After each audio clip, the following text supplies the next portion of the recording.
بسم اللہ الرحمن الرحیم۔ معزز ناظرین السلام علیکم۔ آج کی ویڈیو میں ہم آپ کو بتائیں گے کہ حج کون سے شخص پر واجب ہوتا ہے اور جو شخص جان بوجھ کر حج ادا نہیں کرتا اس کا کیا انجام ہوگا۔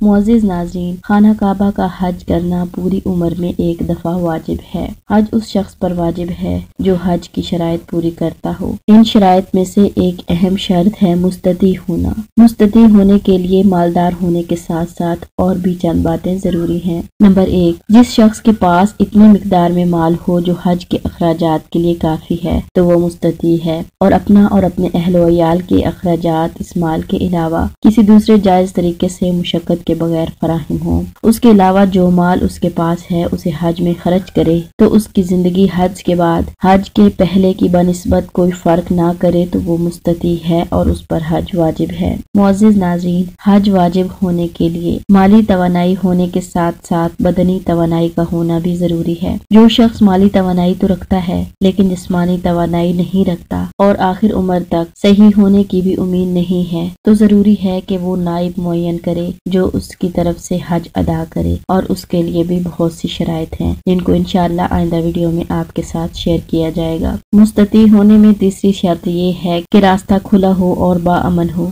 اگر راستہ بند ہو یا انسان کو خوف ہو کہ راستے میں اس کی جان، مال یا عزت کو کوئی خطرہ لاحق ہو تو اس پر حج واجب نہیں ہے۔ لیکن اگر کسی دوسرے راستے سے جا سکتا ہو تو اگرچہ وہ راستہ دور ہو تو ضروری ہے کہ اس راستے سے حج پر جائے، مگر یہ کہ وہ راستہ اتنا دور اور غیر معمول ہو کہ کہا جائے حج کا راستہ بند ہے تو اس صورت میں حج واجب نہیں ہے۔ چوتھی شرط یہ ہے کہ وقت وسیع ہو۔ وقت کا وسیع ہونا حج واجب ہونے کی ایک شرط اس معنی میں ہے کہ انسان مکہ تک سفر کرنے اور مکہ میں اعمال حج بجا لانے کی مقدار بر وقت رکھتا ہو۔ جس شخص کے لیے مالی توانائی حاصل ہو جائے لیکن بغیر حرج کے مقدمات سفر جیسے پاسپورٹ مہیا کرنا، ویزا، ہوائی جہاز کی ٹکٹ وغیرہ فراہم کرنے کے لیے وقت کافی نہ ہو تو اس صورت میں وہ مستطیع نہیں ہوگا اور اس سال اس پر حج بجا لانا واجب نہیں ہے۔ لیکن اگر یقین یا اطمینان ہو کہ آنے والے سال یا آئندہ سالوں میں اس کے لیے استطاعت کی شرائط باقی رہیں گی اور حج کرنے جا سکتا ہے تو واجب ہے کہ اپنی مالی استطاعت کو بجا لانے کے لیے باقی رکھے۔ لیکن اگر ایسا یقین یا اطمینان نہ ہو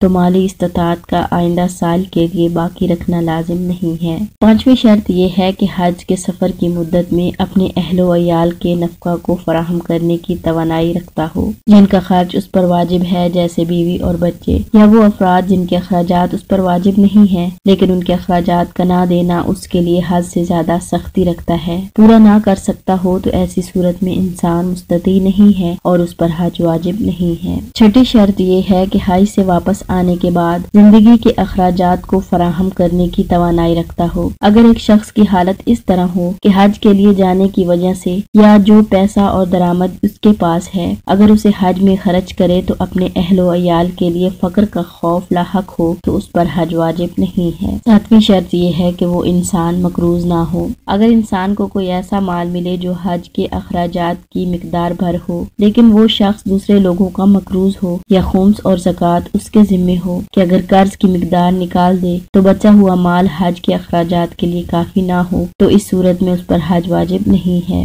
معزز ناظرین، اگر کسی پر حج واجب ہو گیا ہو اور وہ اس کو بجا لانے میں تاخیر اور سستی کرے یہاں تک کہ استطاعت ختم ہو جائے تو لازم ہے کہ جس طرح بھی ممکن ہو حج کو بجا لائے، اگرچہ سختی کے ساتھ ہو۔ اگر حج بجا لانے سے پہلے مر جائے تو ضروری ہے کہ اس کے ترکہ یعنی جو مال اس نے چھوڑا ہے اس سے حج کی قضا کی جائے۔ اس کے مرنے کے بعد کوئی بغیر اجرت کی اس کی نیابت میں حج بجا لائے تو بھی صحیح اور کافی ہوگا۔ امام علیہ السلام کا فرمان ہے کہ جو بغیر حج کیے مر جائے اور کوئی ضرورت ایسی نہ ہو جو اسے حج کرنے سے روکے، یا ایسی بیماری جس کی وجہ سے حج کی طاقت نہ رکھتا ہو، یا کوئی بادشاہ اسے روکنے والا بھی نہ ہو اور وہ جان بوجھ کر حج نہ کرے تو وہ یہودی اور نصرانی کی موت مرے گا۔ معزز ناظرین، اگر آپ مستطیع ہیں تو سب سے پہلے اپنا حج کا فریضہ ادا کرنے کی کوشش کریں اور اس میں تاخیر اور سستی کرنا گناہ کبیرہ ہے۔ اس سے پہلے کہ استطاعت ختم ہو جائے حج کا فریضہ ادا کریں۔ اللہ تعالیٰ سے دعا ہے ہمیں حج بیت اللہ کی سعادت نصیب فرمائے، آمین ثم آمین۔ اللہم صلی علی محمد و آل محمد وعجل فرج آل محمد۔